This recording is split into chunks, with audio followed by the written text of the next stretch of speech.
Hey guys, I'm back with a new recipe. So let us start. Firstly, I'll start with chopping cabbage. Fries की recipe I'll upload in next video. मैंने लिए chicken breast pieces boneless. इसमें add किया chilli powder, black pepper powder, garam masala, salt, tandoori powder, garlic powder and with some curd. इसको marination के लिए छोड़ दिया. देन आफ्टर मैरिनेशन इसको मैंने फ्राई कर लिया.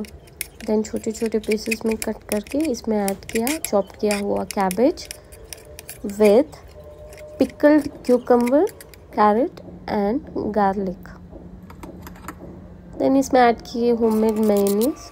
और इसकी मेयोनीज और पिटा ब्रेड की recipe I will upload in next video. So that's it guys, hope you all like it. Thank you for watching. For such more recipes, do follow me.